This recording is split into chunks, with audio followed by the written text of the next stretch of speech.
Hello and welcome to Going for Two, where we never kick the extra point. And today we're going to cover the big news out of the NFL this week, the firing of Vikings offensive coordinator John Defilippo, and the firing of Oakland Raiders general manager Reggie McKenzie. We'll lead off with the firing of John Defilippo.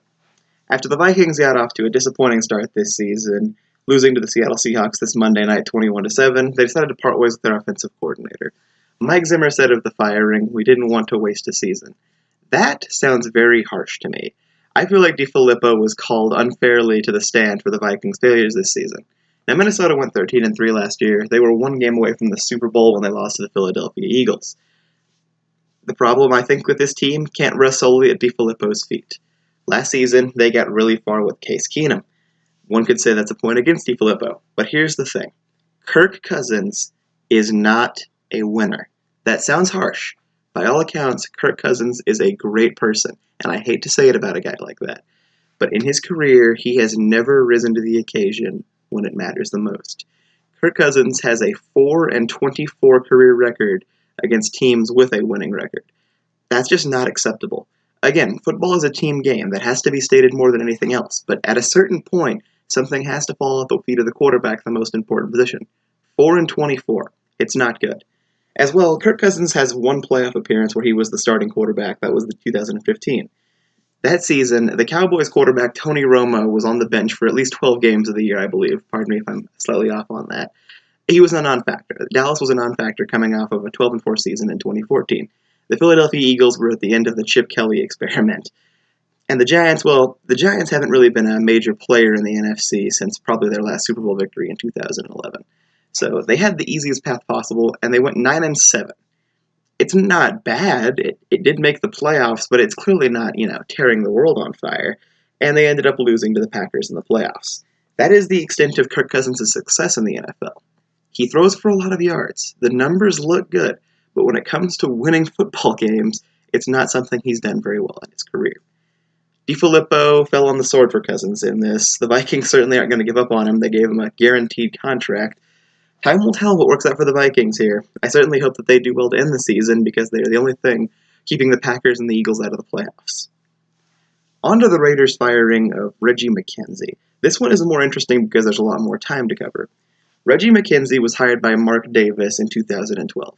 He was the first general manager of the Raiders not named Davis since 1972, and the first hiring for the Raiders made after the death of Al Davis. Reggie came into a situation that was terrible. The Raiders were the Raiders that we know from the late 2000s. Bad draft picks, horrible trades, and no salary cap. In his first draft, he didn't have a first or second round pick. If not for some trades, he wouldn't have had a third, fourth, sixth, or seventh. The Raiders were in trouble. Reggie slowly, very slowly but surely, started to fix this, and the Raiders crawled out of their demise. In the 2013 draft, the Raiders had a pretty rough one. None of those players lasted very long. The only one to last any amount of time was Latavius Murray, and we know he's in Minnesota now. But in 2014, something changed in Oakland. Reggie McKenzie had what was one of the better drafts of the 2010s. In the first round, he got Khalil Mack. Not much needs to be said about Khalil Mack other than he is a simply elite generational pass rusher. In the second round, he got Derek Carr.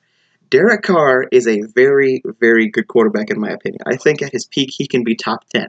Has he been that lately? No, certainly not. But that's what he could be in theory. I'm not really sure how he gets back to that, but I could see it happening. I certainly would hope so.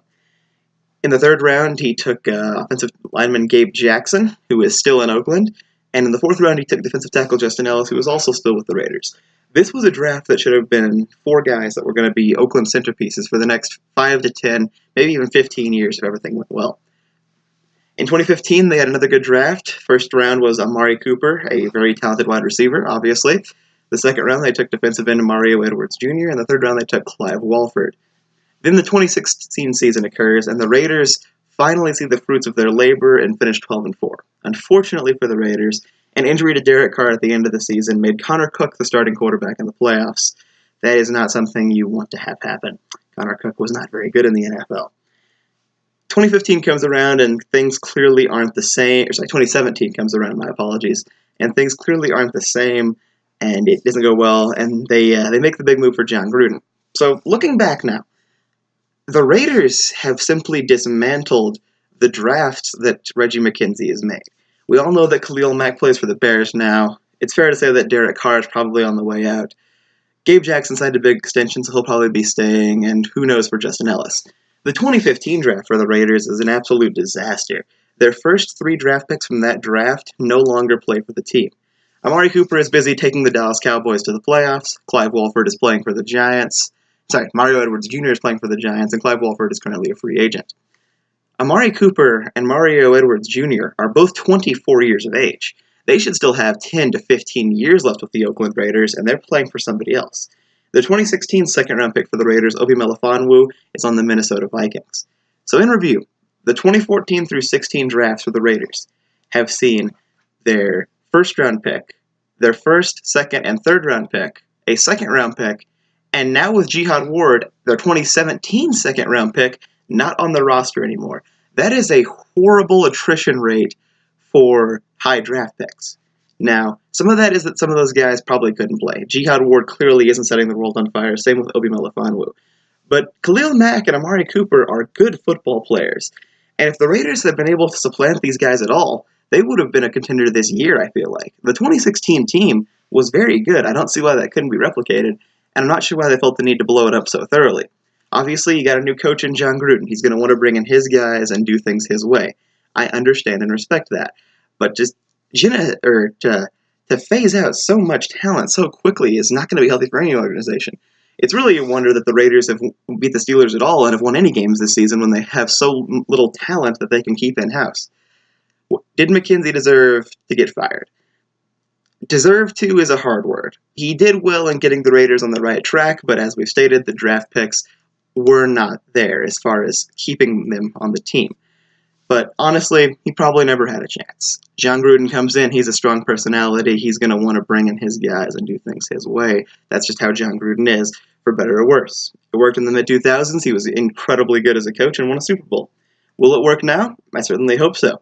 I like John Gruden as a personality, and Derek Carr is one of my favorite players in the league. He seems like another genuinely good guy who deserves a shot. Only time will tell how that works out for them. So, in conclusion, Defilippo probably wouldn't have fired him. Reggie McKenzie, you probably had to. What do you guys think? Let me know. This has been Going for Two, and remember, never kick the extra point. See you next time.